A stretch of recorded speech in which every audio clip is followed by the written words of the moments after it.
Hello guys, welcome back to our YouTube channel. तो देखिए, मैं आपका दोस्त अभय आज आप लोगों के साथ लेकर आया हूँ वीडियो, जिसमें आज हम देखने वाले हैं जो भी दिल्ली यूनिवर्सिटी के स्टूडेंट हैं उन सभी के पास एडिशनल सब्जेक्ट्स में एक सब्जेक्ट है योगा, फिलोसफी एंड प्रैक्टिस। वो चाहे किसी भी सेमेस्टर में हो, सेमेस्टर 1 में, सेमेस्टर 2 में या सेमेस्टर 3 में, उन तीनों सेमेस्टर में ही उनके पास ये सब्जेक्ट रहने वाला है और इसका सिलेबस भी तीनों सेमेस्टर के लिए सेम है।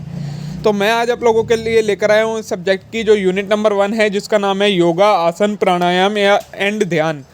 इसका जो भी सिलेबस दिल्ली यूनिवर्सिटी ने बताया है आपके एग्ज़ाम के लिए रिलेवेंट है, वो पूरा कंटेंट मैं नोट्स के थ्रू आपके साथ लेकर आया हूँ। उन सभी चीज़ों को एक्सप्लेन करूँगा इंग्लिश में भी और हिंदी में भी। इसके नोट्स अगर आपको चाहिए तो आप हमारे टेलीग्राम चैनल पर जाइए। टेलीग्राम चैनल ज्वाइन करने के लिए आपको क्या करना होगा, या तो यूट्यूब चैनल का जो अबाउट सेक्शन है वहाँ पर लिंक दिया है, या उसके कम्युनिटी पोस्ट में टेलीग्राम चैनल का लिंक गिवन है, वहाँ पर जाकर आपको इसके नोट्स अवेलेबल मिल जाएंगे। तो चलिए बिना देर के शुरू करेंगे हम अपनी आज की वीडियो और देखेंगे इस कंप्लीट यूनिट को। इसको मैंने बहुत ही अच्छे से एक्सप्लेन करा है, सभी चीज़ें आपको समझ में आ जाएंगी। तो चलिए अब शुरू करते हैं हम अपनी आज की वीडियो। लेकिन उससे पहले अगर आपने अभी तक चैनल को सब्सक्राइब ना करा हो तो चैनल को जरूर सब्सक्राइब करें, वीडियो को लाइक करना ना भूलें, अपने दोस्तों के साथ शेयर करना ना भूलें। हिस्ट्री ऑफ योगा मतलब योगा का क्या इतिहास है।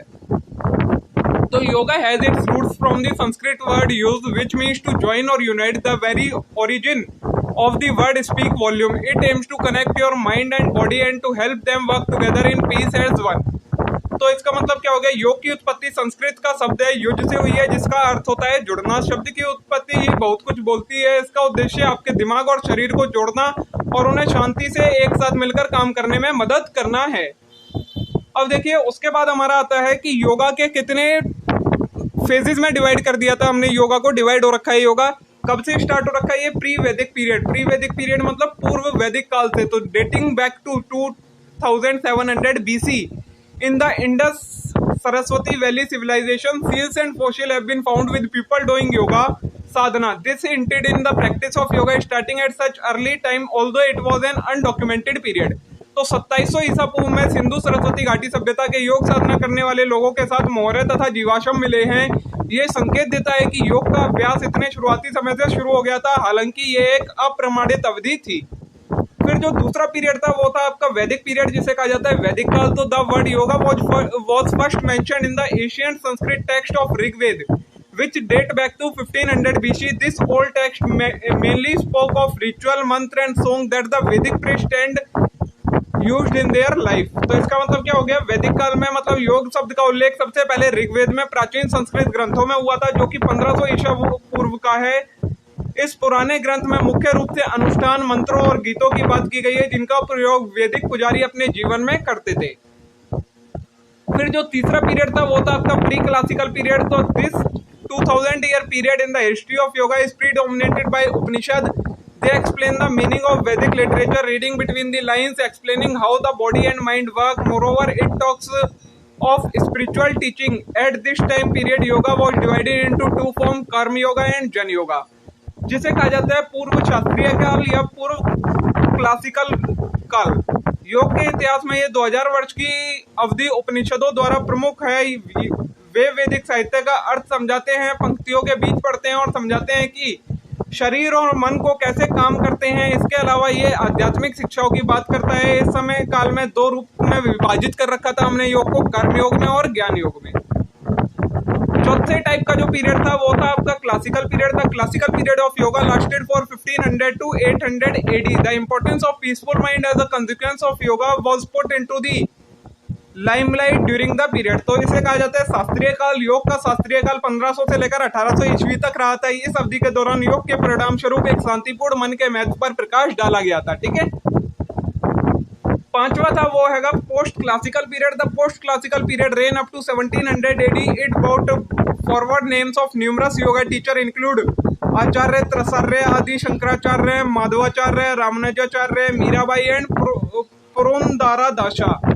उत्तर शास्त्रीय काल जिसे कहा जाता है उत्तर शास्त्रीय काल 1700 ईस्वी तक चला है। इसमें कई योग शिक्षकों के नाम है, जैसे कि आचार्य त्रय, आदि शंकराचार्य, माधवाचार्य, रामानुजाचार्य, मीराबाई और पुरंदरदास शामिल थे।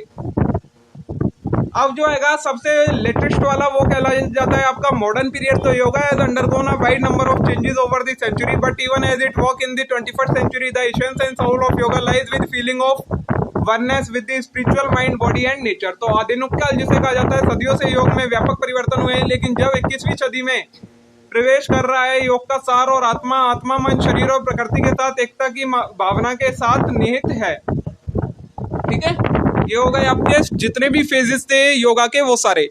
बेसिकली मैंने क्या कर रखा है, आपको जो हिंदी वाली लैंग्वेज है उसमें बुकिश लैंग्वेज में और इसमें थोड़ा सा डिफरेंस मिलेगा, क्योंकि मैंने जो इंग्लिश में लिख रखा है बिल्कुल उसी को ट्रांसलेट करके आपको हिंदी में बता रखा है, लेकिन बुक में थोड़ा सा डिफरेंस आपको लैंग्वेज में मिल सकता है। लेकिन अगर आप ये भी अपने एग्जाम में लिखते हैं तो इसमें भी कोई नंबर नहीं कटेंगे आपको फुल मार्क्स मिलेंगे अगर आप सही कंटेंट लिखते हैं। अब आता है आपका next concept, benefits of yoga. Yoga के क्या क्या लाभ होते हैं। तो नंबर 1 आता है improved physical and mental health. तो research reveals the yoga is highly recommended approach for achieving optimum physical health as yoga increase energy level of body, it is good for contracting fatigue. तो इसका मतलब क्या हो गया, बेहतरीन शारीरिक और मानसिक स्वास्थ्य के लिए जरूरी होता है योगा। शोधों से पता लगा है इष्टतम शारीरिक स्वास्थ्य प्राप्त करने के लिए योग एक अत्यधिक अनुशासित दृष्टिकोण है, क्योंकि योग शरीर के ऊर्जा को स्तर को बढ़ाता है, यह थकान को दूर करने के लिए अच्छा है। सेकंड आता है आपका इफेक्टिव ब्रेन डेवलपमेंट। ब्रेन के डेवलपमेंट करने के लिए हेल्पफुल है। तो yoga improve the production of FNDC5 protein and release it to the blood stream. This type of protein facilitate existing brain cell to continuously reproduce the daily yoga promote a stronger and healthier brain. क्या कहा गया है, प्रभावी मस्तिष्क विकास। मतलब अगर हमें mind का डेवलपमेंट करना है तो उसके लिए योगा जरूरी है। योग FNDC5 प्रोटीन होता है जो कि जिसके उत्पादन में सुधार करता है, मतलब इसके उत्पादन को बढ़ा देता है शरीर में, इससे रक्त प्रवाह में छोड़ता है। इस प्रकार का प्रोटीन मौजूदा मस्तिष्क कोशिकाओं को लगातार पुनरुत्पादित करने की सुविधा प्रदान करता है। इस प्रकार दैनिक योग से एक मजबूत और स्वस्थ मस्तिष्क को बढ़ावा देता है। ठीक है, नेक्स्ट आता है आपका इनहांस्ड मेमोरी, बढ़ती हुई स्मृति। मतलब हमारी जो सोचने की क्षमता होती है, एक तरीके से हमारी जो ब्रेन पावर होती है उसे इंक्रीज करता है। The protein that our body generate during yoga respond well with the religion in the brain that is responsible for memory retention, thus yoga enhance our memory. तो योग के दौरान हमारा शरीर जो प्रोटीन उत्पन्न करता है वह मस्तिष्क के उस क्षेत्र के साथ अच्छी प्रतिक्रिया करता है जो कि स्मृति प्रतिधारण के लिए जिम्मेदार होता है। इस प्रकार योग हमारी याददाश्त को बढ़ाता है। ठीक है, इस तरीके से योगा हमारी याददाश्त को बढ़ाने में भी मदद करता है। नेक्स्ट आता है बेटर कंसंट्रेशन। तो according to studies 20 minute yoga before studying can enhance concentration. Intense yoga encourage better circulation of blood from our body to the brain. This enable active cell growth for cognition and learning. क्या बोला गया है, योगा हमारे better concentration, मतलब कोई भी अगर हम काम करें, पढ़ाई के अलावा भी अगर कोई हम काम कंसंट्रेशन के साथ करना चाहते हैं तो उससे पहले हमें थोड़ा सा योगा कर लेना चाहिए। इससे हमारी कंसंट्रेशन पावर बढ़ जाती है। हिंदी में कहा जाता है इसे बेहतर एकाग्रता। तो अध्ययन के अनुसार पढ़ाई से पहले 20 मिनट का योगा एकाग्रता बढ़ा सकता है। तीव्र योगा हमारे शरीर में मस्तिष्क तक रक्त के बेहतर संचार को प्रोत्साहित करता है। ये अनुभूति और सीखने के लिए सक्रिय सेल विकास को सक्षम बनाता है। नेक्स्ट आता है रिड्यूस स्ट्रेस। तो study reveals that yoga for student has positive effect on the nervous system and brain. Yoga stabilize the blood pressure and keep the heart rate in control in the pressure time. तो तनाव को कम करने में मदद करता है। अध्ययनों से पता चला है कि छात्रों के लिए योगा एक तांत्रिक तंत्र और मस्तिष्क पर सकारात्मक प्रभाव बनाता है। योग रक्तचाप को स्थिर करता है और दबाव समय में हृदय को गति नियंत्रित रखता है। नेक्स्ट है आपका reduce eye strain and headache. तो yoga allowed to take eye on the book laptop, thus eye are relaxed for some time. A long duration study cause headache, thus yoga help in reducing headache. जो yoga है वो हमारे को क्या और किस चीज़ में हेल्प करता है, तो हमारी जो आंखों का दर्द होता है, आंखों में दर्द होने लगता है कई बार पढ़ते पढ़ते, और उसकी वजह से हमारे सर में भी दर्द होने लगता है, तो उसे कम करने में मदद करता है। तो कम आंखों का तनाव और सिर दर्द। योग किताबें लैपटॉप से आंखें हटाने की अनुमति देता है, इसलिए कुछ समय के लिए आंखों को आराम मिलता है। लंबे समय तक अध्ययन करने से सिर दर्द होता है, इस प्रकार योगा सिर दर्द को कम करने में मदद करता है। नेक्स्ट आता है आपका बेटर स्लीप क्वालिटी। तो lack of sleep quality can associated with hypertension, low academic performance, obesity and depression among other health condition cause lack of sleep quality.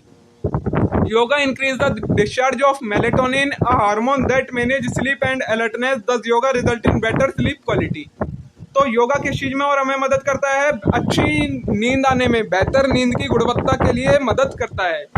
नींद की गुणवत्ता की कमी, उच्च रक्तचाप, कम शैक्षिक प्रदर्शन, मोटापा और अवसाद, ये सारी चीजें बढ़ा देता है, स्थिति से जुड़ी होती हैं जो कि नींद की गुणवत्ता को कमी का कारण बनती है। और ये सारी चीजें हमारी नींद को कम कर देती है, नींद की क्वालिटी गिरा देती है। योग मेलाटोनिन की स्राव को बढ़ाता है, एक हार्मोन जो कि नींद और सतर्कता को नियंत्रित करता है। इस प्रकार योग से नींद की गुणवत्ता बेहतर होती है। नेक्स्ट है आपका इम्प्रूव्ड एकेडमिक परफॉर्मेंस। तो study lead by international yoga journal of yoga revealed that yoga improve the socialistic performance of student. तो बेहतर शैक्षणिक प्रदर्शन करता है। इंटरनेशनल जर्नल ऑफ योगा द्वारा किए गए अध्ययन से पता चलता है कि योग ने छात्रों के शैक्षिक प्रदर्शन में सुधार किया है। ठीक है, देखिए अब जो नेक्स्ट कंसेप्ट देखना है वो हमें देखना है आसन की सिग्निफिकेंस, मतलब आसन का क्या महत्व होता है। तो सबसे पहले देखिए आसन होता क्या है। आसन denote a specific position which can be held in relaxed and comfortable manner for a long period of time. आसन क्या होता है? आसन एक विशिष्ट स्थिति को दर्शाता है जिसे लंबे समय तक आराम से रखा जा सकता है। मतलब कोई एक ऐसी पोजीशन में बैठ जाना जिसमें आप रिलैक्स हो जाएं और एक लंबे समय तक वो पोजीशन में ही रहते हैं, तो उसे आसन कहा जाता है। In common uses the dynamic yoga exercise also known as asana. जो आजकल का समय है उसमें कई सारी ऐसे योगा हैं जिन्हें हम आसन का नाम दे देते हैं। जैसे कि सामान्य उपयोग में गतिशील योग आभास्यों को भी आसन के रूप में जाना जाने लगा है। Asana are beneficial for muscle, joint, cardiovascular system, nervous system and lymphatic system as well as mind, physique and chakras. आसन मांसपेशियों, जोड़ों, हृदय प्रणाली, तांत्रिक तंत्र और लसिका तंत्र के साथ साथ मन, मानस और चक्रों के लिए फायदेमंद होते हैं। Many ashan were derived from natural movement and position of animal and carry the name of animal. For example, Marjari, the cat for stretching the body and the spine; Bhujangashan, the cobra for the release of aggression and emotion; and Shashkashan, the hare for relaxation. तो देखिए कई आसन जानवरों की प्रकृति, चाल और स्थिति में व्युत्पन्न हुए हैं और जानवरों के नाम रखते हैं। उदाहरण के लिए जो मर्जारी शरीर और रीढ़ की हड्डी को खींचने के लिए किया जाता है वो बिल्ली के नाम पर किया जाता है, मतलब बिल्ली वैसा करती है। उसके अलावा जो भुजंगासन होता है वो अकारात्मक और भावनाओं की रिहाई के लिए किया जाता है, जो कि कोबरा सांप के एक तरीके से उससे उत्पन्न हुआ है। और शशकासन जो कि खरगोश के विश्राम के लिए किया जाता है। उसके बाद है हमारे पास 3 ब्रॉड कैटेगरीज ऑफ आसन। आसन को हमने 3 ब्रॉड कैटेगरीज में डिवाइड कर रखा है। पहला आएगा मेडिटेटिव आसन। The meditative pose are very important when practicing the breathing exercise and meditation. One should strive to sit any one of the 4 top position for 1 to 2 hours at stretch without moving. ध्यानात्मक आसन जिन्हें कहते हैं, तो श्वास अभ्यास और ध्यान का अभ्यास करते समय ध्यान मुद्राएं बहुत महत्वपूर्ण होती हैं। 4 शीर्ष पदों में से 1-2 घंटे तक बिना हिले डुले बैठने का प्रयास करना चाहिए।